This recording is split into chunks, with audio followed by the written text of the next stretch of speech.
ክርስቶስ ተንሳ እሙታን በአቢይ ኃይል ወስልጣን አሰሮ ለሰይጣን ወአጋአዞ ለአዳም ሰላም እምይእዜሰ ኮነ ፍስሐ ወሰላም። ክርስቶስ ሞትን ድል አድርጎ በታላቅ ኃይልና ግርማ ተነሳ።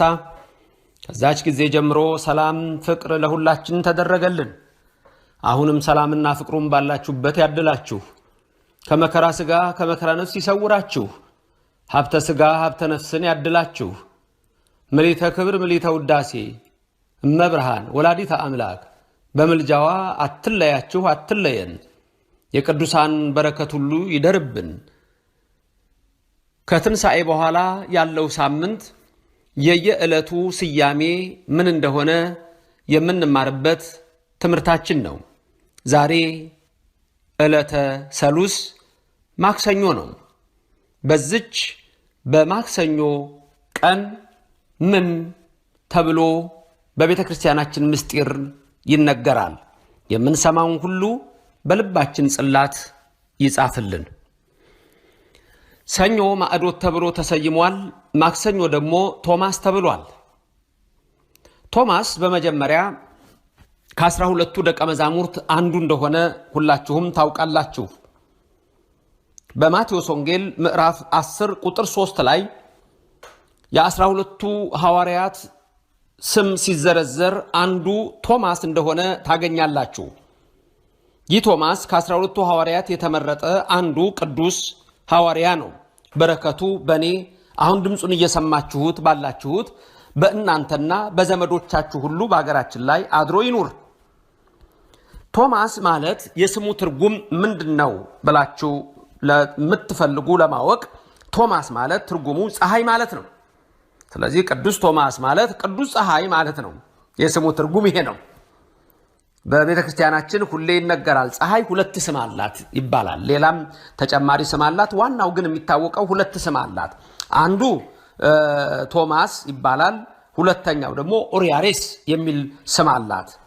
ክልኤቱ አስማቲሁ ለፀሐይ አሃዱ ቶማስስ ወካልኡ ኦሪያሬስ ይላል። የፀሐይ ስም ሁለት ነው ይልና አንዱ ቶማስ ይባላል፣ ሌላው ደግሞ ኦሪያሬስ ተብሎ ይጠራል ይላል። ስለዚህ የቶማስ የስሙን ትርጉም ቤተ ክርስቲያናችን አስቀምጠዋለች። ከፀሐይ ጋር ተገናኝቶ ቶማስ ከ12ቱ ሐዋርያት አንዱ ሆኗል። አሁን ወደ ነገራችን እንመለስ።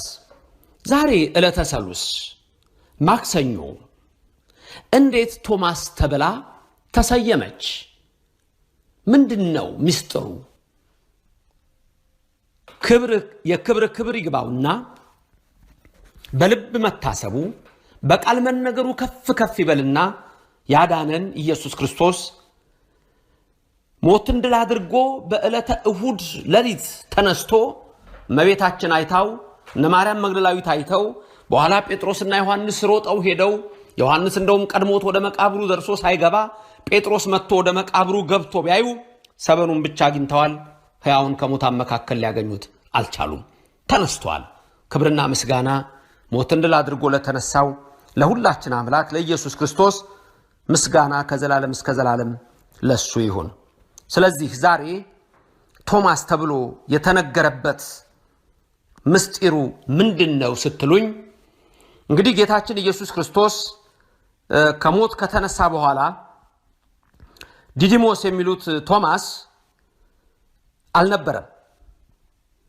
እንደውም ሌሎች ደቀ መዛሙርት ተነሳ ኢየሱስ አይተነዋል ሲሉት፣ እሱ ግን ለማመን ዘገየ። ለምንድን ነው ለማመን የዘገየው ለሚለው የሚቀጥለው እሁድ ዳግማይ ትንሣኤ ላይ ስለዚህ ስለ ቶማስ ስለምናነሳ ለምን ዳግም ትንሣኤ እንደተባለም እዛ ላይ እነግራችኋለሁ። አሁን ግን ይሄ ቶማስ ዲዲሞስ ከ12ቱ አንዱ የሆነው 10 ጓደኞቹ ተነስቷል አሉት። 10 ይሁዳ የለም። አሁን 10 ተነስቷል ብለው ሲነግሩት 36ቱ ቅዱሳት አንስት ሲመሰክሩ 36 ሴቶች ነበሩ ሲመሰክሩ 72ቱ አርድኢት ተነስቷል ሲሉ ለእያንዳንዳቸው በተለያየ መንገድ ተገልጾ የኤማሁስ መንገደኞችም ይሄንን ሁሉ ሲናገሩ ቶማስ ይሄንን አላምንም አለ። እሁድ ተነስቷል ብለው ነግረውት ሰኞ ዕለታም ሳያምን ቀርቶ ማክሰኞ ዕለት አንድ ንግግር ተናገረ። ማክሰኞ ዕለት የተናገራት ንግግር በዮሐንስ ወንጌል ምዕራፍ 20 ቁጥር 25 ላይ እንደምታዩት ጌታን አይተነዋል አሉት። እርሱ ግን እንዲህ አለ፣ የችንካሩን ምልክት በእጆቹ ካላየሁ፣ ጣቴንም በችንካሩ ምልክት ካላገባሁ፣ እጄንም በጎኑ ካላገባሁ አላምንም አለ። ስለዚህ ይሄን የተናገረበት ዕለተ ሰሉስ ማግሰኞ ወይም ማክሰኞ ነው። በዚች ዕለት ነው ቶማስ ይሄ ንግግር ከአፉ የወጣው። ስለዚህ የቤተ ክርስቲያናችን ሥርዓት ሲሰራ አበው ሐዋርያት ይሄንን ዕለት እንዲህ አለበት ቶማስ እንዳሉ 318 ሊቃውንትም እንደተቀበሉ ቅዱስ ያሬድም ይሄንን ሰርቶት ቤተ ክርስቲያናችን ይሄንን ዛሬ ቶማስ ብላ የሰየመችበት ዕለቱ ይሄንን የተናገረበት ነው። የችንካሩን ምልክት በእጆቹ ካላየው፣ ጣቴን በችንካሩ ምልክት ካላገባው፣ እጆቼን እነሆ በጎኑ ካላገባው፣ ጣቴን አስገብቼ በጎኑ ያለውን ያንን የተቸነከረውን ካላየው አላምንም ብሎ የደረሰበት መከራ የመድኃኒታችን የደረሰበት ስቃይ የጌታችን የተቀበለው መከራ የሕያው አምላካችን እጅግ የበዛ ስለነበር ቶማስ ይሄንን ተናገረ። ይህን የተናገረበት ዕለተ ማግሰኞ ዕለተ ሰሉስ ነው። ስለዚህ ቤተክርስቲያናችን ከትንሣኤ እሁድ ቀጥሎ ያለውን ከሰኞ ቀጥሎ ያለውን ማክሰኞ ቶማስ ብላ ሰይመዋለች። ዛሬ እኛ ይህንን ቃል ስንሰማ በተለያየ መንገድ ከጥርጥር መንፈስ ርቀን ዳሰን በሚል በሳይንሳዊ እምነት ላይ ልንመረኮዝ አይገባም። ብዙ ጊዜ አንዳንድ ሰዎች ዓለማችን የሚያዋት ሳይንስ ባመጣው የሞደርን ቴክኖሎጂ እይታ ነው። ሳይንስ የሚያምንባቸው ነገሮች ፕሩፍና ሪዝን ናቸው። ፕሩፍና ሪዝን በማየትና በመዳበስ በኤክስፐሪመንት በላቦራቶሪ ምርምር የሚደረጉ ናቸው። እምነት ደግሞ እንደዛ አይደለም። እርግጥ ቶማስ ዳስሼ ጣቴን በጎኑ አግብቼ ያለበት ምክንያት እናያለን ብያቸዋለሁ። ትልቁ ነገር ግን ዛሬ ብዙዎች የኢየሱስ ክርስቶስን ትንሣኤ ለማመን የዘገዩ ናቸው። ብዙዎች ሞትን ድል አድርጎ እንደተነሳ ለማመን የዘገዩ ናቸው። ሙስና መቃብርን አጥፍቶ ስለ ሁላችን ሞትን ድል አድርጎ የተነሳውን ኢየሱስ ክርስቶስን ማመን ለብዙዎች ዛሬ ጭንቅ ሆኗል። ይሄ ኢየሱስ ክርስቶስ አምላክ ነው ብሎ ማመንም ለአንዳንድ ሰዎች እጅግ አስጨናቂ ነገር ሆኖባቸዋል።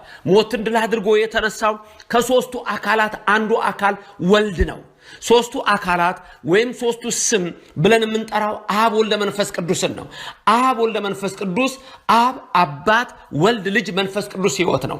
እኛን ለማዳን ከሰማይ ሰማያት የወረደው ቀድሞ ከአብ የተወለደው ወልድ ከድንግል ማርያም ደግሞ ሲወለድ ኢየሱስ አማኑኤል ብላ ስሙን የሰየመችው እርሱ ወልድ ኢየሱስ ነው። እሱ ስለ ሁላችን ቤዛ ሊሆን ከድንግል ማርያም ተወልዶ በ30 ዘመኑ ተጠምቆ ስለ መተላለፋችን የቆሰለው ስለ ኃጢአታችን የደማው ስለኛ ኃጢአት የተገረፈው በቀራኒውም ላይ የተቸነከረው እሱ ወልድ እነሆ የአብ የመንፈስ ቅዱስ ቃላቸው ለድንግል ማርያም ልጇ ከስጋዋ ስጋ ከነፍሷ ነፍስ የነሳው ነው። ስለዚህ መድኃኒታችን ኢየሱስ ክርስቶስ ሞትን ድል አድርጎ በሚነሳበት ሰዓት በተዋህደው ስጋ ነው። ያንን ስጋ መቃብር ውስጥ ትቶት አልተነሳም። በተዋህደው ስጋ ተነስቷል። ለዚህ ነው ቶማስም እጆቼን እነሆ ዳብሼ አይቼ ጎኑን በጣቴ ገብቼ አይቼ ብሎ ሊናገር የቻለው። ይሄንን ስንሰማ ዛሬኛ በጥርጥር ማዕበል ሳንገፋ ዛሬ ባለንባት ዓለም ውስጥ ከእግዚአብሔር ውጪ ምንም አይነት መፍትሄ የለንም። ዓለማችን ያለችበትን ደረጃ ተመልከቱ። ዓለማችን ዛሬ ያለችበትን እዩ። ሰዎች ብዙ ተመራምረናል ብለዋል፣ ብዙ ረቀናል ብለዋል። ያለውን ነገር ተመልከቱ። ከእግዚአብሔር ውጪ ዓለማችን ሕይወት የላትም። ማንም ይሁን ማን ከእግዚአብሔር ውጪ ኃይል የለውም። የማንም ምድራዊ ጥበብ የእግዚአብሔርን ደካማነቱን አይመስለውም። ደካማነት የለውም እንጂ ደካማነቱን አይመስልም። እሱ ከሁሉ በላይ የሆነ አምላክ ነው። ሞትን ድል አድርጎ ተነስቷል። መላእክቱን እንደመሰከሩት ሙስና መቃብርን አጥፍቷል። ሕያውን ከሙታን መካከል ለምን ትፈልጉታላችሁ? ተነስቷል። ለማርያም መግደላዊት የተነገረው ይሄ ነው። ለሌሎችም ሴቶች የተነገረው ይሄ ነው። ለጴጥሮስና ለዮሐንስ የተነገረው ይሄ ነው። ደቀ መዛሙርቱ ሁሉ የተመለከቱት ይሄ ነው። ለኤማሁስ መንገደኞች ለሉቃስና ለቀሌዮጳ ለኒቆዲሞስ የተነገረው ይሄ ነው። እንደተናገረ ተነስቷል። አስቀድሞ ተናግሯል። በሶስተኛው ቀን እነሳለሁ ብሏል። በሶስተኛው ቀን ተነሳ። ቶማስ ለማመን ዘገየ። እሁድ ዕለትም ተነሳ ሲሉት አላመነም። ሰኞ ዕለትም ቢነግሩት አላመነም። እንደውም ማክሰኞ ቀን ምን አሉት? ተነሳ ቢሉት የችንካሩ ምልክት በእጆቹ ካላየሁ፣ ጣቴን በችንካሩ ምልክት ካላገባሁ፣ እጄንም በጎኑ ካላገባሁ አላምንም አላቸው። ይህች ቀን ማክሰኞ ናት። ስለዚህ ዛሬ ቶማስ ተብሎ ተሰይሟል።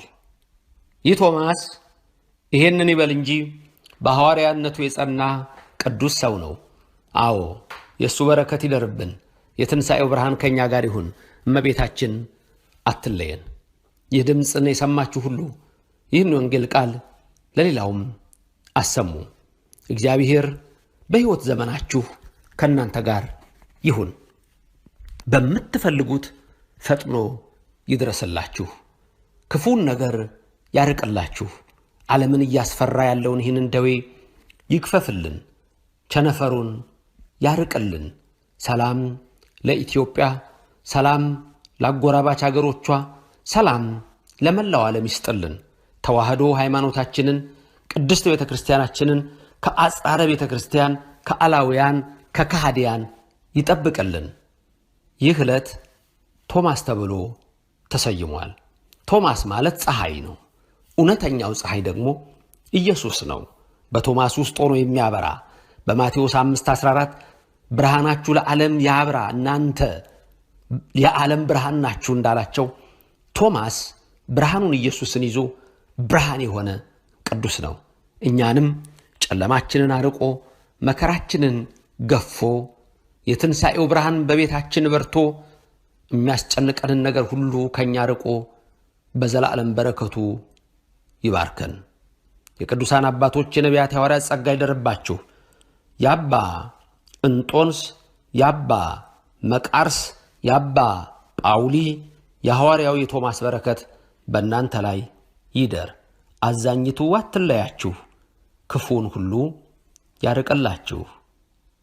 አሜን። ጌታ ሆይ እኔንም እንደ ቶማስ በብርሃንህ መላኝ። አሜን።